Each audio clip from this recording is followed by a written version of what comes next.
اللهم صل على محمد اللهم صل على محمد وعلى آله وصحبه وسلم اللهم صل على محمد اللهم صل على محمد وعلى آله وصحبه وسلم. مدینہ توبہ طیبہ بلد الانصار بلد الحبیب. دنیا میں صرف ایک ہی مقدس شہر ہے جس کے یہ اتنے پاکیزہ نام ہیں. یہ وہ شہر ہے جو دنیا کی اعلیٰ ترین شخصیت کی ہجرت گاہ ہے تا قیامت، جس میں آپ آرام فرما ہیں. مدینہ منورہ کے سوا کسی اور شہر کے نصیبے میں ایسی شان و شوکت نہیں آئی. یہ طاہر تھا اور طیب ہے اور قیامت تک یہ منور و فروزاں رہے گا. یہ ہے مدینہ منورہ، مدینہ النبویہ. نبی محترم سے محبت کرنے والا روئے زمین پر موجود ہر شخص اس شہر سے بے پناہ محبت کرتا ہے. ناظرین کرام، ہم لاتے ہیں آپ کے لیے اس شہر کے متعلق نہایت دلچسپ اور معلومات خیز حقائق پر مبنی ایک قیمتی ڈاکومنٹری. آئیے دیکھتے ہیں شہر نبی مدینہ منورہ کو تاریخ کے آئینے میں. ہمارے ساتھ رہیے گا، جائیے گا نہیں.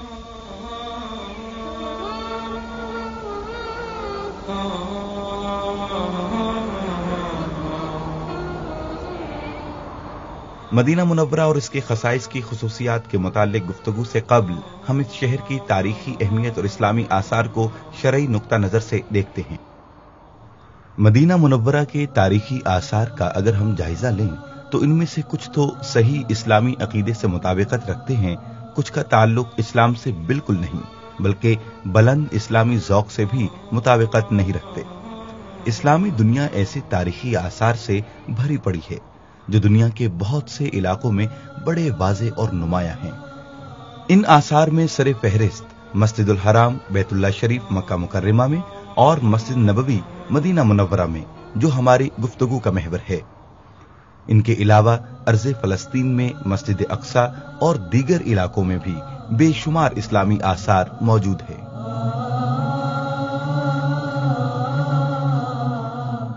چنانچہ دوسرے آسمانی مذاہب کی طرح اسلام کا بھی ان آثار سے گہرا تعلق ہے جنہیں اسلامی تاریخ میں بلند مقام حاصل ہے.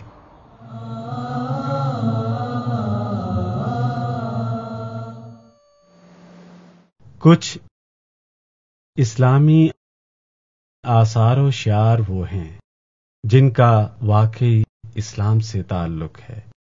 ان آثار کو اسلام کی حقانیت کی دلیل کہا جا سکتا ہے. نبی اکرم صلی اللہ علیہ وآلہ وسلم نے اسلامی دعوت پھیلانے کے لیے ہر طرح کی جد و جہد کی، جس میں کئی معرکوں کا بھی سامنا کرنا پڑا، جیسا کہ غزوہ بدر، غزوہ احد اور غزوہ احزاب. ان غزوات کا تذکرہ اللہ تعالی نے قرآن مجید میں فرمایا. جن جگہوں پر یہ معرکے ہوئے وہ بھی اہم اسلامی آثار قرار پائے. ان مقامات کو جب لوگ دیکھتے ہیں تو انہیں صحابہ کرام اور نبی صلی اللہ علیہ وآلہ وسلم کے حالات یاد آتے ہیں. اسی وجہ سے یہ مقامات اسلامی آثار قرار پا گئے ہیں. لوگ ان کو دیکھ کر عبرت حاصل کرتے ہیں. اور کچھ آثار وہ ہیں جہاں عبادت کی جاتی ہے، جیسے بیت اللہ، مسجد حرام اور مدینہ منورہ میں مسجد نبوی. ان آثار کی زیارت کے متعلق شریعت اسلامیہ نے کچھ اصول مقرر کر رکھے ہیں. یہ بھی واضح رہے کہ دین حنیف میں عمومی طور پر آثار کی زیارت سے منع نہیں کیا گیا. ان آثار و مقامات کی زیارت کا مقصد اگر عبرت، نصیحت، تعلیم اور استفادہ ہو تو کوئی حرج نہیں۔ اس پر قرآن و حدیث سے واضح رہنمائی ملتی ہے۔ فرمان الہی ہے، اگلے لوگوں کو ان قصوں میں عقل و ہوش رکھنے والوں کے لیے عبرت ہے، اور فرمایا کہہ دو کہ زمین میں چلو پھرو، اور فرمایا کہ یہ زمین میں چلے پھرے نہیں ہیں کہ ان کو ان لوگوں کا انجام نظر نہیں آتا جو ان سے پہلے گزر چکی ہیں۔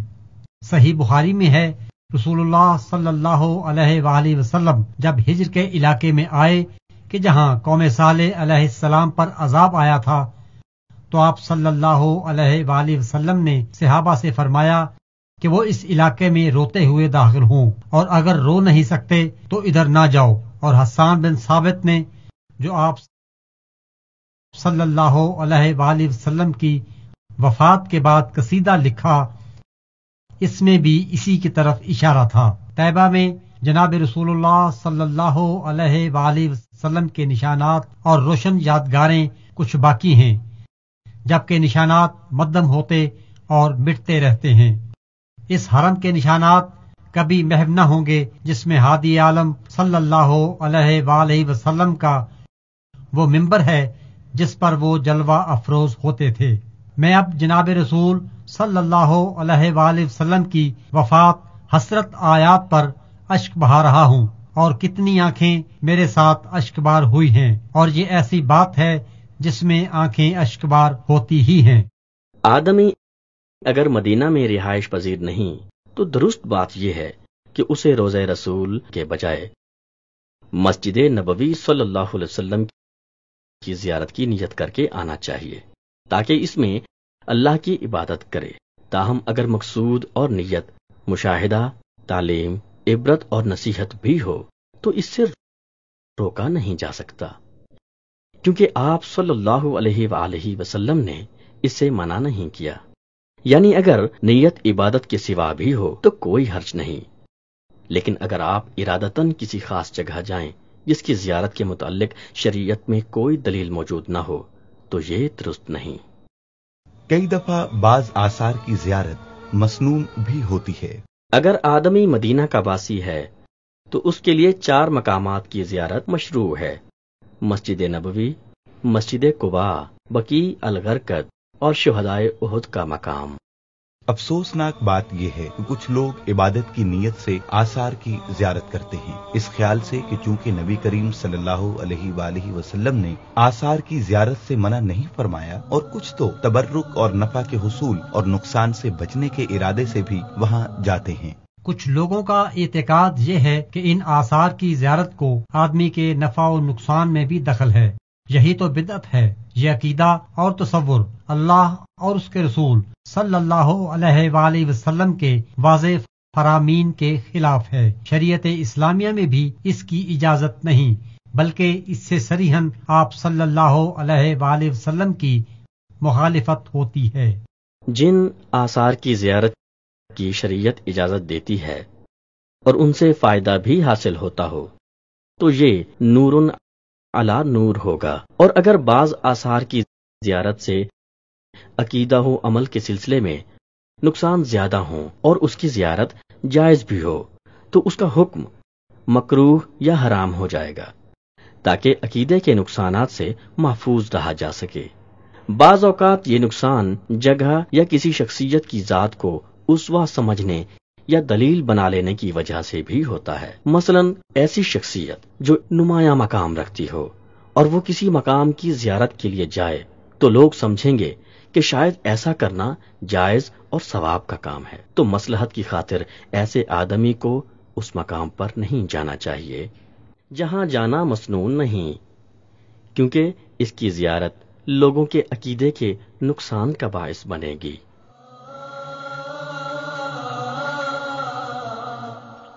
بے شک آثار و معلم کا معاملہ دلچسپ ہے، خصوصاً آج کے دور میں۔ ہم اس کو چند منٹوں میں سمو نہیں سکتے، اس لیے ان کی طرف اشارہ ہی کافی ہے۔ مدینہ کے مشہور تاریخی مقامات کے متعلق گفتگو سے پہلے ہمیں جان لینا چاہیے کہ مدینہ کو وہ مقام حاصل ہے جو دنیا کے کسی اور شہر کے حصے میں نہیں آیا، اور یہ شہر اپنے فضائل اور تاریخ اسلام میں اہمیت کی بنا پر دوسرے شہروں سے سبقت لے گیا ہے۔ ان فضائل میں سے پہلا شرف یہ ہے کہ اللہ تعالیٰ نے اس کو اپنے آخری رسول صلی اللہ علیہ وآلہ وسلم اور ان کے صحابہ کرام رضوان اللہ علیہم اجمعین کی ہجرت گاہ بنایا۔ نبی صلی اللہ علیہ وآلہ وسلم کا ہجرت کر کے اس شہر میں آنا مدینہ کا بہت بڑا اعزاز ہے، اور جب سے آپ صلی اللہ علیہ وآلہ وسلم کی اس شہر مقدس میں تشریف آوری ہوئی، اس دن سے اس کو نمایاں مقام حاصل ہو گیا اور قیامت تک اس کو یہ اعزاز حاصل رہے گا۔ چنانچہ ام المؤمنین حضرت عائشہ صدیقہ رضی اللہ تعالی عنہا روایت کرتی ہیں کہ رسول اللہ صلی اللہ علیہ وآلہ وسلم نے فرمایا، مجھے تمہاری ہجرت کی جگہ دکھائی گئی ہے۔ میں نے دو پہاڑوں کے درمیان کھجوروں والی شور زدہ زمین دیکھی ہے، اور وہ حرکہ شرقیہ اور حرکہ غربیہ ہیں۔ جب اللہ کے رسول صلی اللہ علیہ وآلہ وسلم نے اس کا ذکر کیا تو جو بھی ہجرت کرنا چاہتا تھا اس نے مدینہ کی طرف ہجرت کی۔ ان اوصاف کے حامل اگرچہ متعدد شہر ہیں، مثلا تیما، خیبر اور مدینہ، لیکن مدینے کا امتیازی وصف یہ ہے کہ وہ حرکتین کے درمیان واقع ہے، تو اس سے واضح ہو گیا کہ اس سے مراد مدینہ ہی ہے۔ یہی وجہ ہے کہ حضرت عائشہ صدیقہ رضی اللہ تعالی عنہا بیان کرتی ہیں کہ صحابہ کرام رضوان اللہ علیہم مجمعین نے مدینہ کی طرف ہجرت شروع کر دی۔ حضور صلی اللہ علیہ وآلہ وسلم کی آمد سے مدینے میں برکات کا نزول شروع ہو گیا اور اسے اعلیٰ ترین شرف مل گیا، اور اس کو جتنے بھی فضائل ملے آپ صلی اللہ علیہ وآلہ وسلم کی تشریف آوری کی وجہ سے ملے۔ اس شہر کی سب سے بڑی فضیلت اور فخر کی بنیاد آپ صلی اللہ علیہ وآلہ وسلم کا اس شہر کی طرف ہجرت کرنا ہے۔ اللہ نے نبی اکرم صلی اللہ علیہ وآلہ وسلم کے لیے مدینہ کو جائے ہجرت منتخب کیا۔ مدینہ کو اسلامی آثار میں شمار کیا جاتا ہے، اسی سے اسلامی دعوت پوری دنیا میں پھیلی۔ اللہ تعالی نے اس کو آثار و علامت بنا دیا کہ جس کی طرف لوگ بندھے ہوئے آتے ہیں۔ مدینے کا دوسرا شرف اس کے بے شمار نام ہیں۔ مورخین نے اس کے متعدد نام گنوائے ہیں، حتیٰ کہ بعض نے 95 تک نام شمار کیے ہیں۔ علماء کے ہاں یہ بات معروف ہے کہ ناموں کی کثرت اس شہر مبارک کی فضیلت کی دلیل ہے۔ اسلام سے قبل اس شہر کا نام یثرب تھا۔ نبی صلی اللہ علیہ وآلہ وسلم نے اس کا نام مدینہ رکھا۔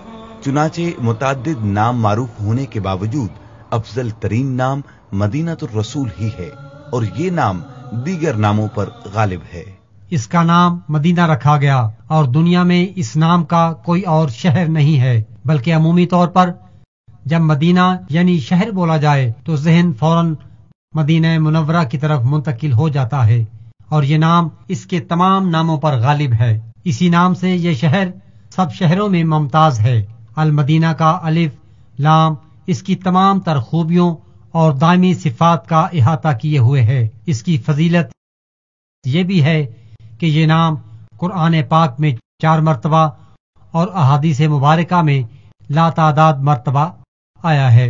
اللہ تعالیٰ نے اس کا نام طیبہ رکھا ہے۔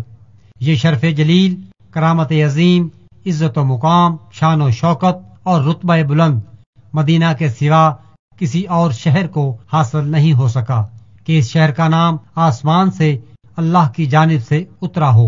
جیسا کہ صحیح حدیث میں ہے، نبی صلی اللہ علیہ وآلہ وسلم نے خود بھی اس کا نام طیبہ رکھا۔ اس کی فضا خوشگوار اور سکون قلبی میسر ہونے کی وجہ سے یہ نام اس کی بلندی اور عظمت پر دلالت کرتا ہے۔ اس کے ناموں میں ایک نام الدرع الحسینہ یعنی مضبوط قلعہ بھی ہے۔ حضرت جابر رضی اللہ تعالی عنہ سے مروی ہے کہ رسول اللہ صلی اللہ علیہ وآلہ وسلم نے فرمایا، میں نے خواب میں دیکھا کہ میں ایک مضبوط پناہ گاہ میں ہوں اور ایک گائے دیکھی، تو میں نے اس کی تعبیر یہ کی کہ الدر الحسینہ سے مراد مدینہ ہے۔ اس شہر مقدس کا ایک نام مدخل الصدق یعنی سچائی کا باب بھی ہے۔ چنانچہ حضرت ابن عباس رضی اللہ تعالی عنہ روایت کرتے ہیں کہ رسول اللہ صلی اللہ علیہ وآلہ وسلم مکہ میں تھے، پھر آپ صلی اللہ علیہ وآلہ وسلم کو ہجرت کا حکم ملا اور تب یہ آیت نازل ہوئی۔ وَقُلْ رَبِّ أَدْخِلْنِي مُدْخَلَ صِدْقٍ وَأَخْرِجْنِي مُخْرَجَ صِدْقٍ وَاجْعَلْ لِي مِن لَّدُنكَ سُلْطَانًا نَّصِيرًا۔ اللهم صل على محمد وعلى آله وصحبه وسلم۔ اللهم صل على محمد وعلى آله وصحبه وسلم۔ مدینہ المنورہ، مدینہ النبویہ، دار الہجر ایمان، مدینہ کے یہ سب نام نبی صلی اللہ علیہ وآلہ وسلم کی ہجرت کے بعد رکھے گئے۔ یہ بھی اس کے نام ہیں: البلد بیت الرسول اللہ، الجابرہ الجنت الحسین، الحبیبہ، الخیر، دار السنہ، دار الحجرہ، دار الفتح، ذات النخل، العاصمہ، الفازحہ، قریۃ الانصار، المبارکہ، المحروسہ، المحرومہ۔ مدینہ کی خوبیوں اور اوصاف کی بنا پر بھی اس کے کچھ صفاتی نام رکھے گئے ہیں، جیسا کہ المسکین، الفاظ یعنی جو بھی اس میں تخریب کاری کرنا چاہے وہ رسوا ہوگا۔ البلد الطیبہ، مدینہ منورہ کو یہ بھی شرف حاصل ہے کہ نبی اکرم صلی اللہ علیہ وآلہ وسلم نے اس کو اسی طرح حرم یعنی امن کی جگہ قرار دیا جس طرح ابراہیم علیہ السلام نے مکہ مکرمہ کو حرم قرار دیا تھا۔ صحیح بخاری اور مسلم شریف میں حضرت عبداللہ بن زید رضی اللہ تعالیٰ عنہ سے مروی ہے کہ نبی اکرم صلی اللہ علیہ وآلہ وسلم نے فرمایا، بلا شبہ ابراہیم علیہ السلام نے مکہ کو حرم قرار دیا اور اس کے لیے دعا کی، اور میں مدینہ کو بعینہ ہی حرم قرار دیتا ہوں۔ مدینہ ایر پہاڑ سے سور تک حرم ہے۔ مدینہ کے متعلق نبی صلی اللہ علیہ وآلہ وسلم کے ارشاد گرامی سے واضح ہے کہ اللہ نے اس کو اسی طرح حرم قرار دیا ہے جس طرح مکہ کو حرم قرار دیا۔ مدینہ منورہ میں بدعت ایجاد کرنے یا بدعتی کو پناہ دینے والے کے متعلق نبی صلی اللہ علیہ وآلہ وسلم نے سخت وعید سنائی ہے۔ چنانچہ حضرت علی بن ابی طالب رضی اللہ تعالی عنہ روایت کرتے ہیں کہ آپ صلی اللہ علیہ وآلہ وسلم نے فرمایا، مدینہ جبل عیر سے سور تک حرم ہے، سو جس نے اس میں بدعت ایجاد کی یا بدعتی کو پناہ دی تو اس پر اللہ کے فرشتوں اور تمام لوگوں کی لعنت ہے۔ قیامت کے دن اللہ اس سے کوئی فرض اور نفل قبول نہیں کرے گا۔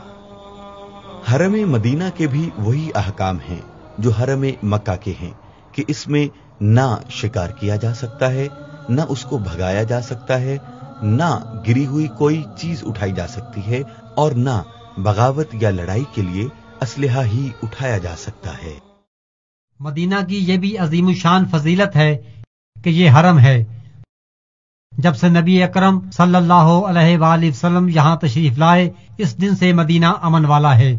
ہر انسان وہاں پہنچ کر اپنے آپ کو اور اپنے مال کو محفوظ پاتا اور ذہنی پاکیزگی حاصل کر لیتا ہے، بلکہ یہاں آنے والے پرندے اور اگنے والے درختوں کو بھی امن حاصل ہوتا ہے۔ مکہ کے سوا دنیا کا کوئی ایسا شہر نہیں جہاں پرندوں کو مدینہ کی طرح کا امن نصیب ہو۔ جیسا کہ حدیث میں ہے، نبی اکرم صلی اللہ علیہ وآلہ وسلم نے فرمایا، دو پہاڑوں کے درمیان مدینہ حرم ہے، نہ یہاں کے کانٹے کو توڑا جائے اور نہ یہاں کے شکار کو بھگایا جائے۔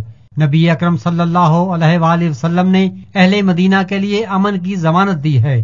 ان کے عقائد خراب کرنے والے یا ان کو حق سے پھیرنے والے یا ان کے عقائد میں شکوک و شبہات پیدا کرنے والے، تخریب کاری کرنے والے کے لیے سخت وعید سنائی اور اس کو لعنت کا مستحق ٹھہرایا، بلکہ تخریب کاری کرنے والے کو پناہ دینے والے پر بھی لعنت فرمائی، جیسا کہ حدیث میں ہے، مدینہ جبل عیر سے سور پہاڑ تک حرم ہے، سو جس نے اس میں بدعت ایجاد کی یا بدعتی کو پناہ دی تو اس پر اللہ کی، فرشتوں اور تمام لوگوں کی لعنت ہے۔ قیامت کے دن اللہ اس سے کوئی فرض اور نفل قبول نہیں کرے گا۔ جیسا کہ سابقہ حدیث میں جبل عیر سے سور تک حرم مدینہ کی حد بندی ہو چکی ہے، چنانچہ جبل عیر ذوالحلیفہ کے سامنے ہے جو اہل مدینہ کا میقات ہے۔ یہ مدینہ کی شمالی حد ہے اور جبل سور چھوٹا سا گول پہاڑ ہے جو کہ جبل احد کے پیچھے واقع ہے اور یہ مدینہ کی جنوبی حد ہوتی ہے۔ ایک دوسری حدیث میں اس حد بندی کے لیے لابطین کے الفاظ آتے ہیں جس سے مراد حرکہ شرقیہ اور حرکہ غربیہ ہے۔ مدینہ جبل عیر سے سور تک حرم ہے۔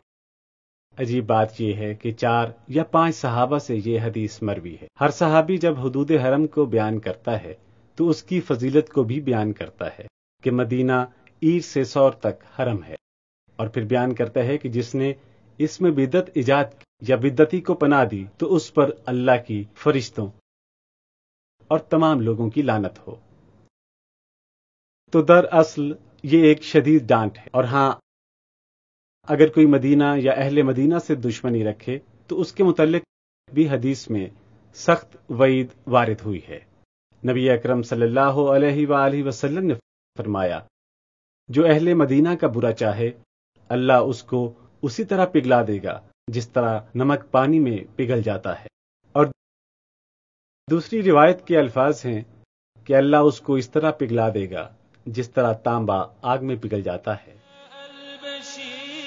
فأقبلوا طربا وما رأت المدينة مثله من مشهد ما أسعد الأنصار حين أطل من هذه الربوع ضياء أعظم سيدي هاموا به حبا وطال حنينهم واليوم تاريخ السعادة يبتدي۔ مدینے کا یہ بھی امتیازی وصف ہے کہ دنیا کے ہر کونے میں پھیلنے والا ایمان اور علم بالآخر اسی کی طرف لوٹ جائے گا، جس طرح سانپ اپنے بل کی طرف لوٹ آتا ہے۔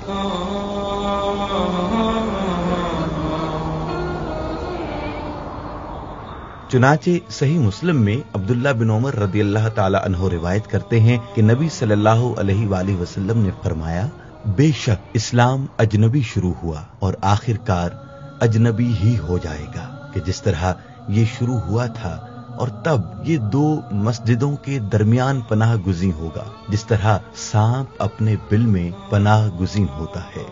ناظرین محترم کے لیے بہت ضروری ہے کہ وہ یہ جانیں کہ سانپ کبھی اپنا بل خود نہیں بناتا، بلکہ وہ کسی کے بل پر قبضہ کرتا ہے، بل کھودنے والوں پر زیادتی کر کے خود داخل ہو جاتا ہے۔ تو یہ اشارہ کس چیز پر دلالت کرتا ہے؟ یہ اس بات پر بھی دلالت کرتا ہے کہ جو ایمان مدینہ میں ہے اس کا کوئی ٹھکانہ نہیں، بلکہ مدینے کے ہر گھر میں اس طرح داخل ہوگا جس طرح سانپ زبردستی گھس جاتا ہے۔ یہ مثال بڑی دلچسپ اور حیران کن ہے کہ سانپ چھوٹے سے چھوٹے بل میں گھس جاتا ہے، اگرچہ وہ چند سینٹی میٹر ہی کیوں نہ ہو۔ اس کا مطلب یہ ہے کہ ایمان ہر امیر، غریب، بڑوں، نوکروں، مردوں اور عورتوں پر غالب آ کر رہے گا۔ یہاں ایک سوال پیدا ہوتا ہے کہ کیا ایمان ہوا اور بارش کی طرح ہر گھر میں داخل ہوگا یا پھر علم کی صورت میں؟ تو معلوم یہ ہوتا ہے کہ صاحب علم ہی ایمان والا ہوگا، کیونکہ جب نبی صلی اللہ علیہ وآلہ وسلم نے یہ فرمایا کہ ایمان مدینے کی طرف اس طرح سمٹ آئے گا جس طرح سانپ اپنے بل کی طرف سمٹ آتا ہے۔ تو یہ اس بات کی دلیل ہے کہ مدینہ علم کا علاقہ ہے جو ایمان کا سبب ہے، اور اہل سنت والجماعت کا معروف عقیدہ ہے کہ عمل سے قبل علم ہونا ضروری ہے۔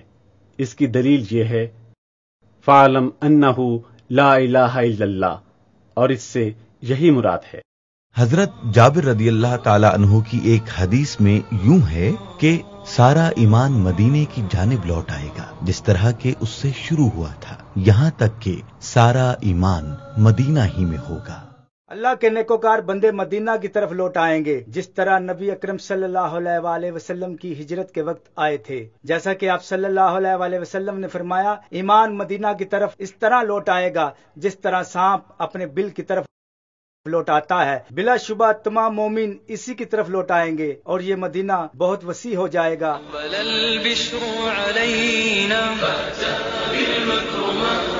وأتى الخير إلينا بالبسمات يقبل البشر علينا فأتى بالمكرمات وأتى الخير إلينا۔ ناظرین کرام، اس کے ساتھ ہی مدینہ تاریخ کے آئینے میں ڈاکومنٹری سیریز کی پہلی قسط اپنے اختتام کو پہنچ۔ آئندہ ملاقات تک کے لیے اجازت دیجیے۔ اللہ مجھے اور آپ کو مدینہ منورہ میں جمع کرے، آمین۔ اللہ آپ کی حفاظت فرمائے۔ والسلام علیکم ورحمۃ اللہ وبرکاتہ۔ اللهم صل على محمد اللهم صل على محمد وعلى آله وصحبه وسلم اللهم صل على محمد اللهم صل على محمد وعلى آله وصحبه وسلم اللهم صل على محمد اللهم صل على محمد وعلى